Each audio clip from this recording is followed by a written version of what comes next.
ജീവധാര Jeevamozhi കാൽവരിനാഥന്റെ സ്നേഹമൊഴി തിരുനിറത്താൽ ജീവനേകും യേശുനാഥന്റെ Jeevamozhi ജീവധാര ജീവധാര ജീവധാര.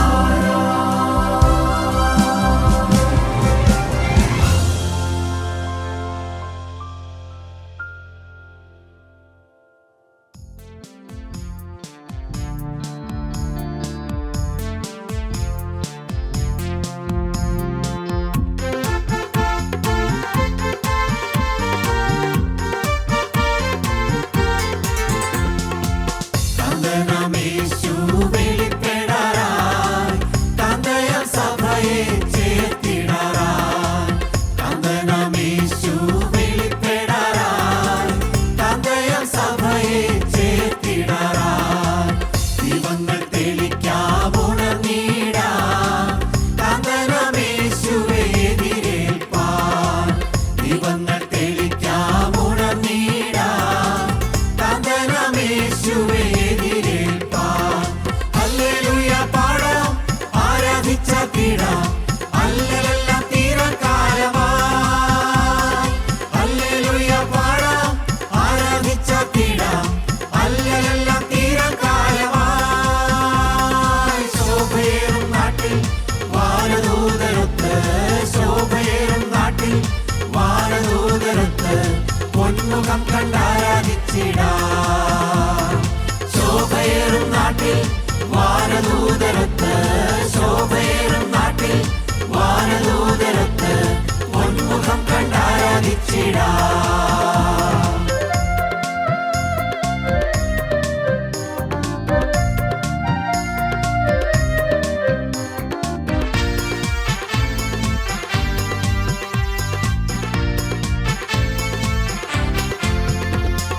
കഷ്ടമില്ല വീടേ ദുഃഖമങ്ങില്ല രോഗമില്ല വീടേ മരണമങ്ങില്ല. കഷ്ടമില്ല വീടേ ദുഃഖമങ്ങില്ല രോഗമില്ല വീടേ മരണമങ്ങില്ല. Hallelujah പാടാം ആരാധിച്ചിടാം അല്ലലെല്ലാം തീരക്കാലമായി. Hallelujah പാടാം ആരാധിച്ചിടാം അല്ലലെല്ലാം തീരക്കാലമായി. ശോഭയേറും നാട്ടിൽ വാനദൂതരൊത്ത് ശോഭയേറും നാട്ടിൽ വാനദൂതരൊത്ത് പൊന്മുഖം കണ്ടാരാധിച്ചിടാം.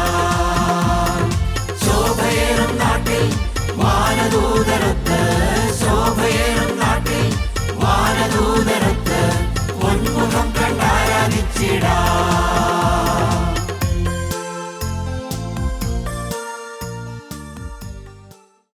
ദൈവത്തിന് സ്തോത്രം. വിശുദ്ധ മത്തായിയുടെ സുവിശേഷം 9-ാം അധ്യായം 27 മുതലുള്ളതായ വാക്യം നമുക്ക് വായിക്കാം. അതിൻ്റെ 31 വരെ.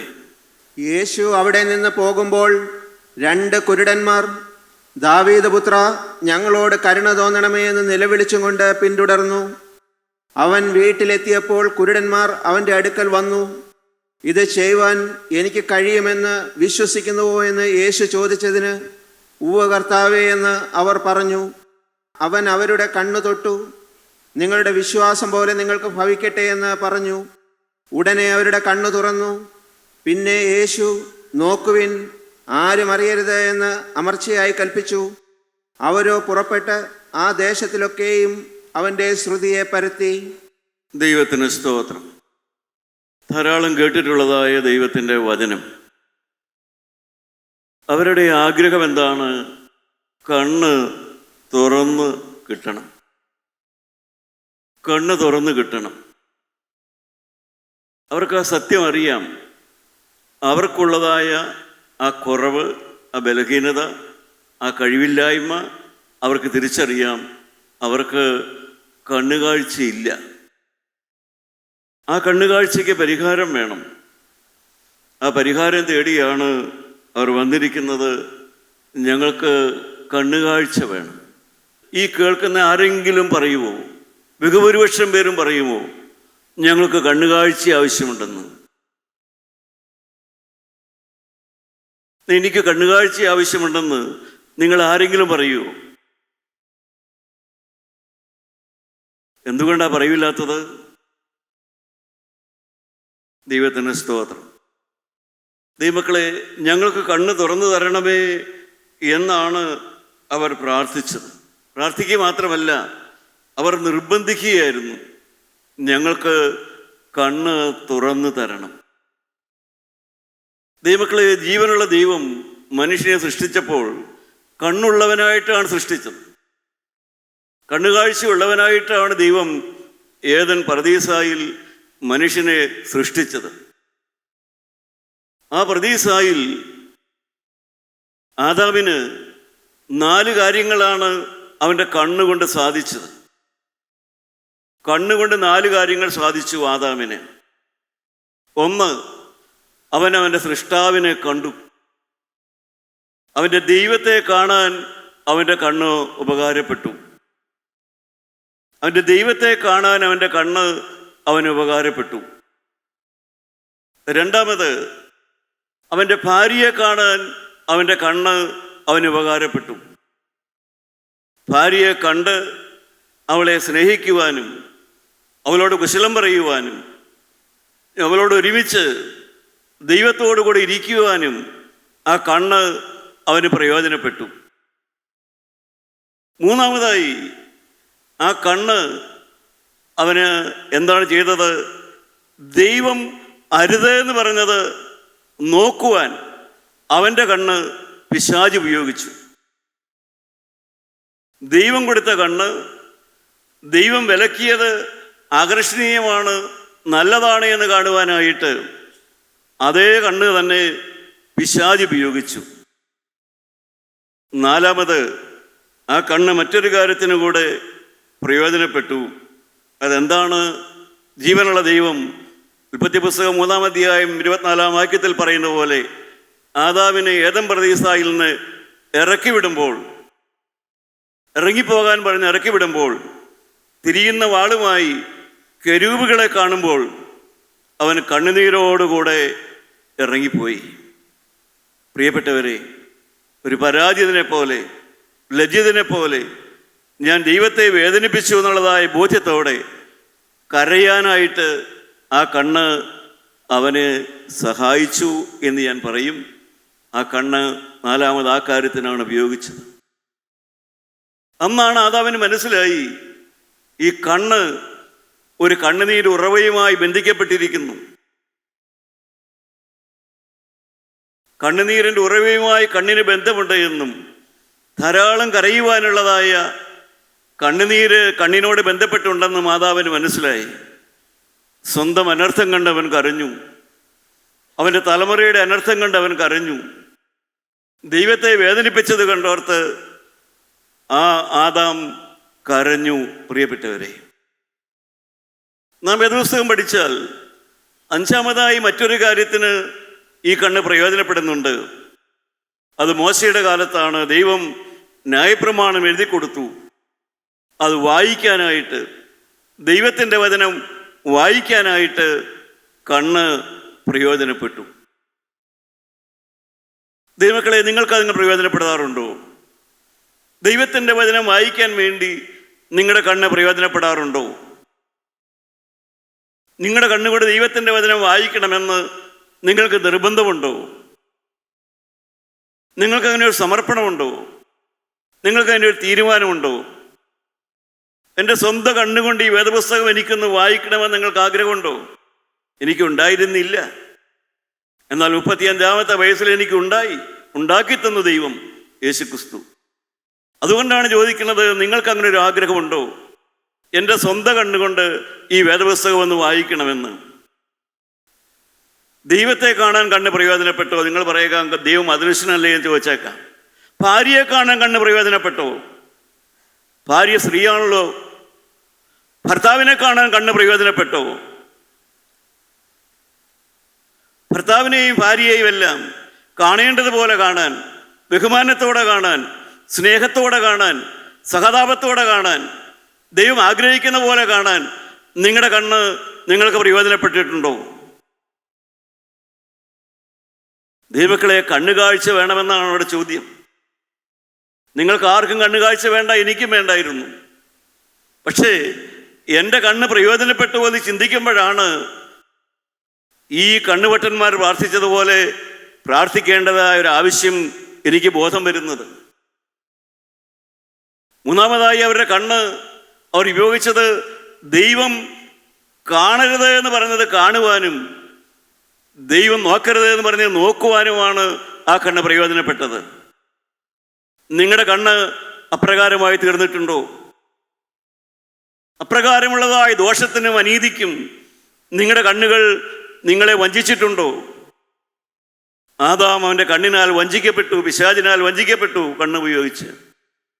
അതുകൊണ്ടാണ് യേശുക്രിസ്തു യോഹന്നാന്റെ സുവിശേഷം 9-ാം അധ്യായത്തിലേക്ക് വന്നപ്പോൾ അതിന് 39-40 വാക്യത്തിൽ പറഞ്ഞു, കർത്താവ് എങ്ങനെയാണ് കണ്ണ് കാഴ്ച തരുന്നത് എന്ന് പറഞ്ഞു. എന്ത് കണ്ണുകാഴ്ചയാണ് വേണ്ടതെന്ന് പറഞ്ഞു. എന്ത് കണ്ണുകാഴ്ചയാണ് മനുഷ്യന് വേണ്ടതെന്ന് യേശു ഇവിടെ പഠിപ്പിക്കുന്നുണ്ട്. യോഹന്നാൻ 9:39-40 വാക്യം. കാണാത്തവർ കാണുവാനും കാണുന്നവർ കുരുടരാകുവാനും ഇങ്ങനെ ന്യായവിധിക്കായി ഞാൻ ഇഹലോകത്തിൽ വന്നു എന്ന് യേശു പറഞ്ഞു. കാണാത്തവർ കാണാനായിട്ടും കാണുന്നവർ കാണാത്തവരാകുവാനുമായിട്ട് ഞാൻ ലോകത്തിലേക്ക് വന്നു. ആദ്യം ഒന്നുകൂടെ വായിച്ച്. കാണാത്തവർ കാണുവാനും. കാണാത്തവർ കാണുന്നവരാകണം. എന്താണ് കാണാത്തവർ കാണുന്നവരാകണമെന്ന് പറയുന്നത്? പ്രിയപ്പെട്ടവരെ, ആകാശവും ഭൂമിയും കാണാനല്ല, വണ്ടിയും വാഹനവും കാണാനല്ല, നോട്ടിൻ്റെ എണ്ണം കാണാനല്ല, സ്ത്രീയുടെയോ പുരുഷൻ്റെയോ സൗന്ദര്യം കാണാനല്ല. പിന്നെ എന്തിനാണ് കാണാനായിട്ട് കണ്ണ് വേണമെന്ന് ദൈവം വരാൻ പറയുന്നത്? നിന്നെ തന്നെ കാണാൻ, നിന്റെ അഹം കാണാൻ, നിന്റെ അഹംഭാവം കാണാൻ, നിന്റെ ഹൃദയം കാണാൻ, നിന്റെ ഉള്ളു കാണാൻ, നിന്റെ വ്യക്തിത്വം കാണാൻ, നീ ചീഞ്ഞളിഞ്ഞിരിക്കുന്നതായ നിന്റെ വ്യക്തിത്വം കാണാൻ നിന്റെ കണ്ണ് തുറന്നു കിട്ടണം. അതാണ് യേശു പറയുന്നത്, കാണാത്തവർ കാണണം, കാണുന്നവർ കുരുടരാകണം. എന്ത്? മറ്റുള്ളവനെ കണ്ട് കുറ്റം പറയുന്ന നീ കുരുടനാകണം. മറ്റുള്ളവരുടെ ബലഹീനത കണ്ട്, അവരുടെ കുറവ് കണ്ട് അവരെ പഴിക്കുന്ന നീ, ദുഷിക്കുന്ന നീ കുരുടനാകണം. നീ കണ്ണുകാഴ്ച ഇല്ലാത്തവനാകണം. അതാണ് കർത്താവ് പഠിപ്പിച്ചത്. അതിനാണ് ഞാൻ ലോകത്തിലേക്ക് വന്നത്. കാണുന്നവർ കാണാത്തവരാകാൻ, കാണാത്തവർ കാണുന്നവരാകാൻ. അവനവനെ തന്നെ കാണാതെ, അവനവൻ്റെ ഹൃദയം കാണാതെ, അവനവൻ്റെ സ്വഭാവം കാണാതെ മറ്റുള്ളവരെ കുറ്റം പറയുന്ന നീ ആ സ്വഭാവം മാറ്റി നിന്നെ തന്നെ കാണുന്നവനാകാൻ. അതാണ് കർത്താവ് പറഞ്ഞ കണ്ണുകാഴ്ച. രണ്ടാമത്, മറ്റുള്ളവരുടെ ദോഷം മാത്രം കാണുന്ന നീ കാണാത്തവനാകണം. അങ്ങനെയാണ് പ്രാർത്ഥിക്കേണ്ടത്.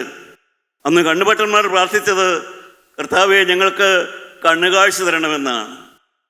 വിശ്വാസികളായി ദൈവത്തോടുകൂടെ പോകാൻ ആഗ്രഹിക്കുന്ന നാം എങ്ങനെയാണ് പ്രാർത്ഥിക്കേണ്ടതെന്നാണ് കർത്താവ് പഠിപ്പിച്ചത്. കർത്താവേ എന്നെ കണ്ണുകാഴ്ച ഇല്ലാത്തവനാക്കണം. എന്ത് കണ്ണുകാഴ്ച?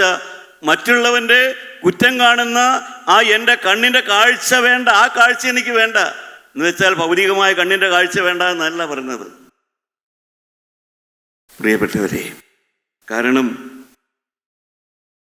കർത്താവ് ഇതെല്ലാം പഠിപ്പിച്ചത് ആത്മീയരെന്ന് അഭിമാനിക്കുന്നതായ ആളുകളോടെയാണ് കർത്താവ് ഇതെല്ലാം പഠിപ്പിച്ചത്. കർത്താവ് ഈ സത്യമെല്ലാം പഠിപ്പിച്ചത് അവിടെ. കാരണം ദൈവമക്കളെ, ആത്മീയ രംഗമെന്ന് പറയുന്നത് സിംഹങ്ങളുടെ മേച്ചിൽപ്പുറമല്ല, കുഞ്ഞാടുകളുടെ മേച്ചിൽപ്പുറമാണ്. സിംഹങ്ങളുടെ മേച്ചിൽപ്പുറമല്ല ആത്മീയ രംഗം, കുഞ്ഞാടുകൾക്ക് മേയാനുള്ളതാണ്.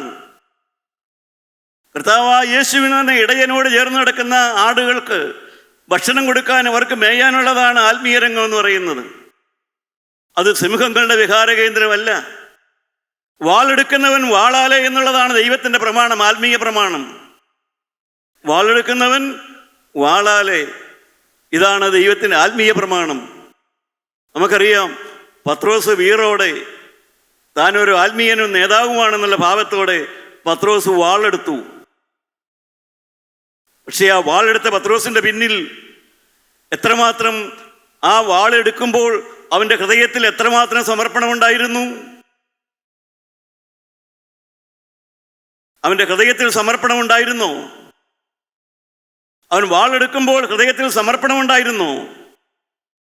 ഹൃദയത്തിൽ തീരുമാനമുണ്ടായിരുന്നു. ദൈവമക്കളെ, ഇന്നും വാളെടുക്കുന്നവരുണ്ട്.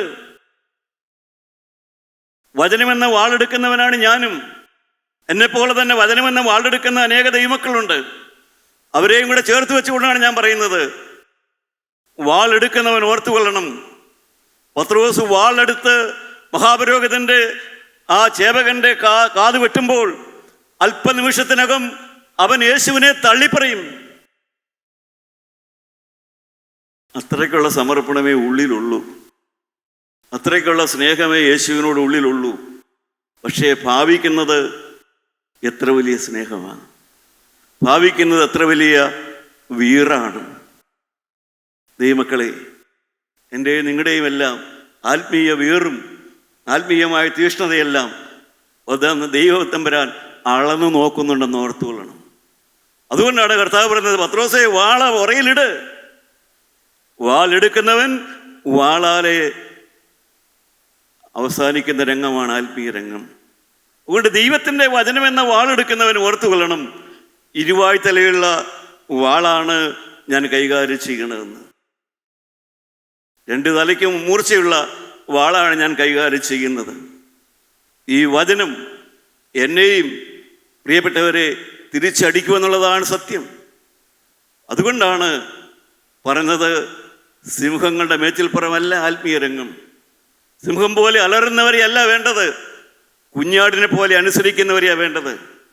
അബ്രഹാമിനെ ദൈവം വിളിച്ചു, ഞാൻ നിന്നെ അനുഗ്രഹിച്ച് വലിയവനാക്കാമെന്ന് പറഞ്ഞു, ഞാൻ നിന്നെ അനുഗ്രഹമാക്കാമെന്ന് പറഞ്ഞു.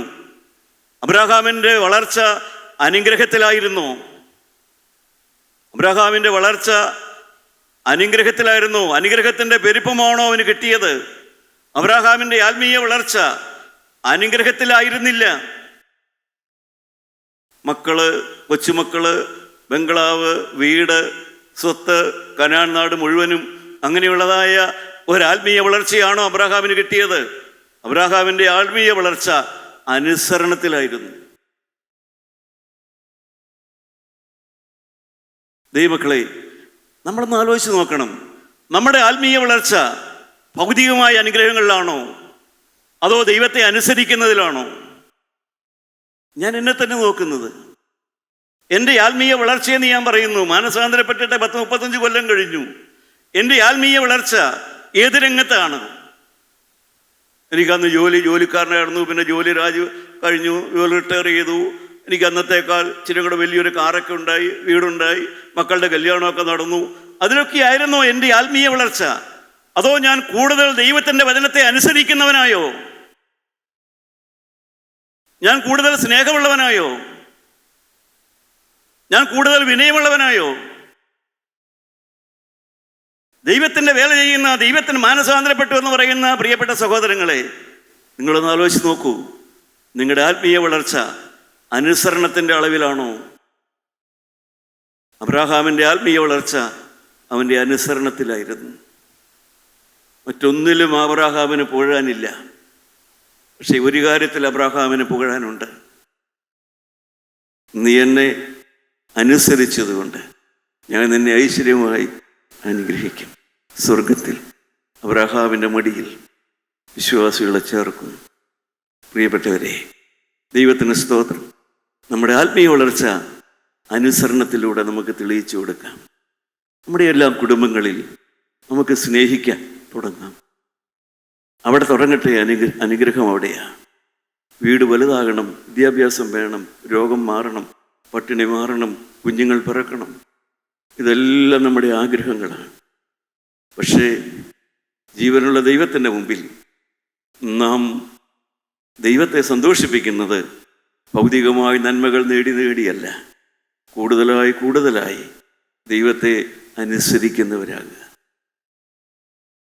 കൂടുതലായി സ്നേഹിക്കുന്നവരാകുക, കൂടുതലായി മറ്റുള്ളവരുടെ കുറ്റം കാണാത്തവരാകുക, കുരുടനാവുക, മറ്റുള്ളവൻ്റെ കുറ്റം കാണാതെ കുരുടനാകുക, അവനവൻ്റെ കുറ്റം കണ്ട് ലജ്ജിതനാകുക, മറ്റുള്ളവരുടെ കുറ്റം കണ്ട് അവരെ പരിഹസിക്കുന്നവനല്ല, അവനവൻ്റെ കുറ്റം കണ്ട് ലജ്ജിതനാകുക, മറ്റുള്ളവരുടെ കുറ്റം കാണാതെ വണ്ണം എന്നെ കുരുടനാക്കണമേ, എൻ്റെ കാഴ്ചപ്പാട് മാറ്റിത്തരണമേ എന്ന് പ്രാർത്ഥിക്കുക. പ്രിയപ്പെട്ടവർ, അതാണ് നാം ഇവിടെ വായിച്ചത്. നമുക്കെല്ലാം കണ്ണുകാഴ്ച ആവശ്യമാണ്. എന്താണ് കണ്ണുകാഴ്ച എന്നിട്ട് പറയുന്നത്? കാഴ്ചയും കാഴ്ചപ്പാടും രണ്ടും രണ്ടാണ്. ബഹുഭൂരിപക്ഷം പേർക്കും കണ്ണിന് കാഴ്ചയ്ക്ക് പ്രശ്നമില്ല, പക്ഷേ കാഴ്ചപ്പാടിന് പ്രശ്നമുണ്ട്. കാഴ്ചപ്പാടിന് നല്ല പ്രശ്നമുണ്ട്, പക്ഷെ ആരും അംഗീകരിക്കുന്നില്ല, ആരും സമ്മതിക്കുന്നില്ല. കാഴ്ചപ്പാടിന് പ്രശ്നമുണ്ട്. എനിക്ക് തെറ്റുപറ്റില്ല എന്നുള്ള ധാരണയിലാണ് എല്ലാവരും മുന്നോട്ട് പോണത്. എനിക്കൊരു തെറ്റും പറ്റില്ല, എൻ്റെ അഭിപ്രായത്തിൽ തെറ്റുപറ്റില്ല, എൻ്റെ ചിന്താഗതികൾ തെറ്റുപറ്റില്ല, എൻ്റെ മനോഭാവത്തിൽ തെറ്റുപറ്റുകയില്ല. ഇതാണ് സ്വതവേ മനുഷ്യൻ്റെ ചിന്താഗതി. 27-ാമത്തെ വാക്യം വായിച്ചു നോക്കാം. യേശു അവിടെ നിന്ന് പോകുമ്പോൾ 2 കുരുടന്മാർ ദാവീദ് പുത്ര ഞങ്ങളോട് കരുണ തോന്നണമേ എന്ന് നിലവിളിച്ചും കൊണ്ട് പിന്തുടർന്നു. ദൈവത്തിന് സ്തോത്രം. പ്രിയപ്പെട്ടവരെ, അവരെ വാസ്തവത്തിൽ കണ്ണുകാഴ്ചയില്ലാത്തവരാ. പക്ഷേ അവർക്ക് എന്തുണ്ടായിരുന്നു എന്നറിയാവോ? കണ്ണുകാഴ്ചയില്ലായിരുന്നു, പക്ഷെ അവർക്ക് എന്തുണ്ടായിരുന്നു എന്നറിയാവോ? എന്തുണ്ടായിരുന്നു? വിശ്വാസമുണ്ടായിരുന്നു. വിശ്വാസമുണ്ടായിരുന്നു. അവർ അധകൃതരാണ്, പട്ടിണിപ്പാവങ്ങളാണ്, കാഴ്ചയ്ക്ക് ഭംഗി കുറഞ്ഞവരാണ്, ശോഭ കുറഞ്ഞവരാണ്. ദൈവത്തിന് സ്തോത്രം. ദരിദ്രരാണ്. യാക്കോബിൻ്റെ ലേഖനം 2-ാം അധ്യായം 5-ാം വാക്യം. യാക്കോബിൻ്റെ ലേഖനം 2-ാം അധ്യായത്തിൻ്റെ 5-ാം വാക്യത്തിൽ നാം ദൈവം മനുഷ്യനെ കാണുന്ന കാഴ്ചപ്പാട് നമുക്കിവിടെ കാണാം. യാക്കോബ് 2:5 വായിച്ചു നോക്കാം. പ്രിയ സഹോദരന്മാരെ കേൾപ്പിൻ, ദൈവം ലോകത്തിൽ ദരിദ്രരായവരെ വിശ്വാസത്തിൽ സമ്പന്നരും തന്നെ സ്നേഹിക്കുന്നവർക്ക് വാഗ്ദത്തം ചെയ്ത രാജ്യത്തിന്റെ അവകാശികളും തന്നെ സ്നേഹിക്കുന്നവർക്ക്, ദൈവത്തെ സ്നേഹിക്കുന്നവർക്ക് വാഗ്ദത്തം ചെയ്ത അവകാശത്തിന്റെ അവകാശികളുമാകേണ്ടതിനെ തിരഞ്ഞെടുത്തില്ലയോ? അവകാശികളായി തിരഞ്ഞെടുത്തില്ലയോ? പ്രിയപ്പെട്ടവരെ, ഈ ലോകത്തിൽ അവർ ദരിദ്രരാണ് പലരും. ഈ വചനം കേൾക്കുന്ന നിങ്ങളും ഈ പറയുന്ന ഞാനുമെല്ലാം പല കാര്യത്തിലും ദാരിദ്ര്യമുള്ളവരാണ്, കുറവുള്ളവരാണ്, വീഴ്ചകളുള്ളവരാണ്.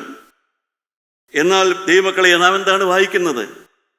അങ്ങനെ കുറവുള്ളവനെ കുറവുള്ളവനായി കാണാതെ അവൻ്റെ കുറവിനെ, ധനപരമായ കുറവിനെ, സാമ്പത്തികമായ കുറവിനെ, സൗന്ദര്യത്തിൻ്റെ കുറവിനെ, അല്ലെങ്കിൽ അവൻ്റെ കഴിവിൻ്റെ കുറവിനെ, എല്ലാ കുറവിനെയും മറികടക്കുന്നതായ ഒരു ദൈവസ്നേഹവാനിലുണ്ട്. മനുഷ്യരുടെ കുറവുകളെ മറികടക്കുന്ന ഒന്നേ ഉള്ളൂ. എല്ലാ കുറവുകളും ഉള്ളപ്പോൾ തന്നെ ജീവനുള്ള ദൈവത്തെ സ്നേഹിക്കാനുള്ള ആ അധികമായ കഴിവ് അവർക്കുണ്ട്, വിശ്വസിക്കാനുള്ള കഴിവ്. ദൈവമക്കളെ, ഒന്ന് ഓർത്തു നോക്കൂ. നമ്മുടെ കൂടെ എത്രയോ കുറവുള്ളവരുണ്ട്, എത്രയോ വീടില്ലാത്തവരുണ്ട്, എത്രയോ പേര് എല്ലാ സുഖ സൗകര്യങ്ങളും ഉള്ളവരുണ്ട്. ഇപ്പോൾ ഈ വചനം കേൾക്കുന്ന എല്ലാവരും സമ്പന്നരാണോ? വിദ്യാസമ്പന്നരാണോ? എല്ലാവരും വണ്ടിയും വാഹനവും എല്ലാം തികഞ്ഞവരാണോ? എല്ലാവരും അല്ല, പ്രിയപ്പെട്ടവരെ. പക്ഷേ എന്തുകൊണ്ട് നമ്മളിവിടെ കൂടുന്നു? എന്തുകൊണ്ട് നമ്മൾ ഈ കൂട്ടായ്മ നടത്തിക്കൊണ്ടിരിക്കുന്നു? അതിന് കാരണമുണ്ട്. യേശുവിനെ കാണാൻ ആഗ്രഹമുള്ളവരുണ്ട്, യേശുക്രിസ്തുവിനെ കാണാൻ ആഗ്രഹമുള്ളവരുണ്ട്. യേശുവിനെ കാണാൻ ആഗ്രഹമുള്ളവർക്ക് യേശുവിനെ കാണിച്ചു കൊടുക്കാൻ ഒരിടം വേണം. യേശു വരുന്ന ഒരിടം വേണം. സലോമോൻ ദേവാലയം പണിതപ്പോൾ പ്രാർത്ഥിച്ചു, ദൈവമേ, ഞാൻ പണിതുകൊണ്ടായില്ല, നീ ഇവിടെ വന്നു. ദൈവതപരാൻ പറഞ്ഞു, എൻ്റെ കണ്ണും ഹൃദയവും ഇവിടെ ഇരിക്കുന്നു. യേശു വന്നാലേ പ്രയോജനമുള്ളൂ. യേശു കടന്നു വന്നാലേ പ്രയോജനമുള്ളൂ. യേശു കടന്നു വരണം. ദൈവമക്കളെ, യേശുവിനെ കാണാൻ അവർ കണ്ണുകാഴ്ചയില്ലാത്തവരാണെങ്കിൽ അവർ വിശ്വാസികളായിരുന്നു. ദൈവത്തിന് സ്തോത്രം. ഇനിയും ധാരാളം കാര്യങ്ങൾ പറയാനുണ്ട്. അവരുടെ സവിശേഷത. ഒരു വിശ്വാസി എന്ന് പറഞ്ഞാൽ എന്താണ് അർത്ഥം? ഞാൻ യേശുക്രിസ്തുവിൽ വിശ്വസിക്കുന്നു എന്ന് പറഞ്ഞാൽ എന്താണ് അർത്ഥം? എന്താണ് ഇതിൻ്റെ ചുരുക്കമായ അർത്ഥം? ഒറ്റ വാക്കിൽ പറഞ്ഞാൽ എന്താണ് ഇതിൻ്റെ അർത്ഥം? ഇന്ന് എനിക്ക് കുറവുണ്ടെങ്കിലും I expect a bright tomorrow. ഇന്ന് ഞാൻ കുറവുള്ളവനാണ്, പക്ഷേ എനിക്കൊരു നല്ല നാളെ ഉണ്ട് എന്ന് ഞാൻ വിശ്വസിക്കുന്നവനാണ്. അതാണ് ക്രിസ്തു വിശ്വാസി. അതിനാണ് ക്രിസ്തു വിശ്വാസി. ഇന്നെനിക്ക് ദാരിദ്ര്യമുണ്ട്, ഇന്നെനിക്ക് പരീക്ഷയിൽ തോൽവിയുണ്ട്, ഇന്ന് ഞാൻ എൻ്റെ കുടുംബത്തിൽ പരാജയമാണ്, ഇന്ന് ഊണുമുറിയിലും കിടപ്പുമുറിയിലും എല്ലായിടത്തും ഞാനൊരു പരാജയമാണ്, എഴുതിയ പരീക്ഷയിലെല്ലാം പരാജയമാണ്, എല്ലാത്തിലും തോറ്റതാണ്. ദൈവത്തിന് സ്തോത്രം. ഒന്നിലും ഗതിയില്ല, ഒന്നിലും ഭാവിക്ക് പ്രത്യാശയില്ല. എങ്കിലും ആ കണ്ണുപൊട്ടന്മാർ നിക്ഷേപം പോലെ ഒറ്റ കാര്യമുണ്ടായിരുന്നു. അവരുടെ ആ പാവപ്പെട്ടവരുടെ ഹൃദയത്തിൽ ഒരു വലിയ സ്വത്തുണ്ടായിരുന്നു. വിശ്വാസം, വിശ്വാസം, വിശ്വാസം, വിശ്വാസം. കർത്താവ് അവരോട് ചോദിക്കുന്നുണ്ട്, നിങ്ങൾക്ക് ഇത് ചെയ്യുവാൻ എനിക്ക് കഴിയുമെന്ന് നിങ്ങൾ വിശ്വസിക്കുന്നുണ്ടോ? എടുത്ത് തീർന്നതിന് മുമ്പേ ഉത്തരം വന്നു, ഓ കർത്താവേ, ഞങ്ങൾ വിശ്വസിക്കുന്നുണ്ട്. ആ സ്വത്ത് നമുക്കുണ്ടോ പ്രിയപ്പെട്ടവരെ? ആ സ്വത്ത് നിങ്ങൾക്കുണ്ടോ? നിങ്ങൾക്ക് ഭാവി പ്രത്യാശയുണ്ടോ? ഒരു നല്ല കാലം വരുമെന്ന് പ്രത്യാശയുണ്ടോ? അതാണ് ക്രിസ്തു വിശ്വാസിയുടെ പ്രത്യാശ. അതാണ് എനിക്ക് വേണ്ടി കരുതുന്ന യേശുവുണ്ട്, എനിക്ക് വേണ്ടി വളർത്തുന്ന യേശുവുണ്ട്, എന്നെ താലോലിക്കുന്ന യേശുവുണ്ട്, എന്നെ ഉയർത്തുന്ന യേശുവുണ്ട്, എന്നെ സ്വർഗത്തിലാക്കുന്ന യേശുവുണ്ട്, എന്നെ കഴുകി ശുദ്ധീകരിക്കുന്ന യേശുവുണ്ട്, എൻ്റെ ബലഹീനത മാറ്റുന്ന യേശുവുണ്ട്, എൻ്റെ രോഗം മാറ്റാനൊരു യേശുവുണ്ട്, എനിക്ക് സൗഖ്യം തരാനൊരു യേശുവുണ്ട്, എൻ്റെ കാഴ്ചപ്പാട് മാറ്റാനൊരു യേശുവുണ്ട്, എന്നേക്കാൾ കഴിവുള്ളവരുണ്ടെന്ന് കാണാൻ എനിക്ക് കാഴ്ചപ്പാട് മാറ്റിത്തരുന്ന യേശുവുണ്ട്. ഹല്ലേലൂയ. ഞാനല്ല, ഞാൻ തികഞ്ഞവനല്ല, എന്നേക്കാൾ നല്ലവരുണ്ട് എന്ന് കാണാൻ എൻ്റെ കാഴ്ചപ്പാട് മാറ്റിത്തരുന്നവനായ ഒരു യേശുവുണ്ട്. അതാണ് എൻ്റെ വിശ്വാസം. പ്രിയപ്പെട്ടവരെ, നമുക്ക് പ്രാർത്ഥിക്കാം. നല്ല ദൈവമേ, ആ പൊട്ടക്കണ്ണന്മാരുടെ കണ്ണുകൾ തുറന്നു കൊടുത്ത കർത്താവ്, ഞങ്ങളുടെ കണ്ണുകാഴ്ച, ഞങ്ങളുടെ കാഴ്ചപ്പാട് മാറ്റിത്തരണമേ കർത്താവേ. ഞങ്ങൾക്ക് വിശ്വാസമെന്ന സമ്പത്ത് തന്ന് ഞങ്ങളെ അനുഗ്രഹിക്കണമേ. ഒറ്റ കാര്യമേ ചോദിച്ചുള്ളൂ, എനിക്ക് കഴിയുമെന്ന് നിങ്ങൾ വിശ്വസിക്കുന്നുണ്ടോ? നമുക്ക് ഒറ്റ വാക്കിൽ പറയാം, യേശുവിന് കഴിയും, യേശുവിന് കഴിയും. നിങ്ങൾ എന്നോട് ചേർന്ന് പറഞ്ഞുകൊള്ളൂ. നിങ്ങളുടെ കുറവെന്താണോ നിങ്ങളുടെ ഹൃദയത്തിലിരുന്നാൽ മതി. കുറവ് നിങ്ങൾ പറയണ്ട, യേശുവിന് കഴിയും. പരിഹരിക്കാൻ യേശുവിന് കഴിയും. തീരുമാനമുള്ളവർക്ക് കരങ്ങൾ ഉയർത്തി പറയാം, യേശുവിന് കഴിയും, യേശുവിന് കഴിയുമെന്ന് ഞാൻ വിശ്വസിക്കുന്നു, യേശുവിന് കഴിയുമെന്ന് ഞാൻ വിശ്വസിക്കുന്നു. Hallelujah, hallelujah. ദൈവജനമേ, അവന് കഴിയുമെന്ന് വിശ്വസിക്കുക, അവന് കഴിയുമെന്ന് വിശ്വസിക്കുക. അവൻ പ്രവർത്തിക്കുന്നവനാണ്, അവന് കഴിയും. അതാണ് സ്വത്ത്, അതാണ് സമ്പത്ത്, അതാണ് വിശ്വാസത്തിന്റെ അടിസ്ഥാനം. ദൈവം നമ്മളെ അനുഗ്രഹിക്കട്ടെ. നല്ല ദൈവമേ, തന്ന സമയത്തിനായി സ്തോത്രം. വളർത്തിയെടുക്കണമേ, പോറ്റി പുലർത്തണമേ. യേശു മൂലം പ്രാർത്ഥിക്കുന്നു. കൃപയോടെ ഉത്തരം തരുമാറാകണമേ.